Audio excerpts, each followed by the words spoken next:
Chennai DGP அலுவலகம் முன்பே புரட்சி தமிழகம் கட்சியின் தலைவர் ஏர்போர்ட் மூர்த்தி மீது தாக்குதல் நடத்தியதை தொடர்ந்து அடுத்தது உனக்கும் இதேபோல் நடக்கும் என்று சீமான் போனுக்கு மிரட்டல் விடுத்து உள்ள மர்ம நபர். சீமானுக்கு மிரட்டல் விடுத்து அவர் அனுப்பிய குறுஞ்செய்திகள் தற்போது சமூக வலைதளங்களில் வெளியாகி நாம் தமிழர் கட்சி தம்பிகளிடையே கொந்தளிப்பை ஏற்படுத்தியுள்ளது.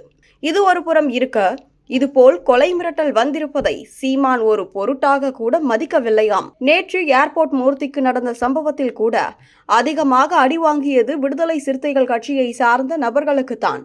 அவர்கள்தான் தற்போது மருத்துவமனையில் அனுமதிக்கப்பட்டு சிகிச்சை எடுத்து வருகின்றனர். எனவே இவர்களை ஒரு பெரிய அச்சுறுத்தலாக எடுத்துக்கொள்ள வேண்டாம் என்று நகைச்சுவையாகவே கடந்து செல்கின்றனர் நாம் தமிழர் கட்சியினர். இருப்பினும் ஒரு அங்கீகரிக்கப்பட்ட மாநில கட்சியின் தலைவருக்கு இதுபோன்று கொலை மிரட்டல் விடுக்கப்படுவதை குறிப்பிட்டு தமிழ்நாட்டில் சட்ட ஒழுங்கு எந்த அளவிற்கு மோசமாக இருக்கிறது என்று பலரும் கேள்வி எழுப்பி வருகின்றனர். கூடவே மறைந்த முன்னாள் பகுஜன் சமாஜ் கட்சியின் தலைவர் ஆம்ஸ்டாங்கினுடைய மரணத்தை குறிப்பிட்டு ஒரு சம்பவம் நடந்த பிறகும் தமிழக அரசு திருந்தவில்லை என்றும் சுட்டிக்காட்டி வருகின்றனர். ஏர்போர்ட் மூர்த்தியும் தனி மனிதர் கிடையாது, அவரும் புரட்சி தமிழகம் என்ற கட்சியை நடத்தி வருகிறார். அவருக்கே பாதுகாப்பு இல்லாமல் டிஜிபி அலுவலகம் முன்பே ஒரு காவலர் உடன் இருக்கும் போதே இது போன்று ரவுடிகள் அட்டூழியம் செய்வது தமிழ்நாடு காவல்துறைக்கே அவமானம்.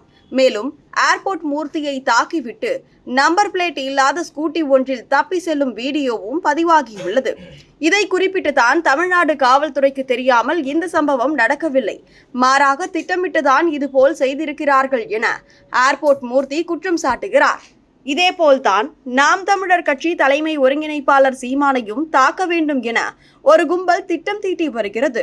ஆனால் ஏற்கனவே நாம் தமிழர் கட்சி அலுவலகத்தை முற்றுகையிட போகிறோம் என்று கிளம்பிய நாகை திருவள்ளுவனின் தமிழ் புலிகள் கட்சியினர் சரமாரியாக வாங்கி கட்டினார்கள்.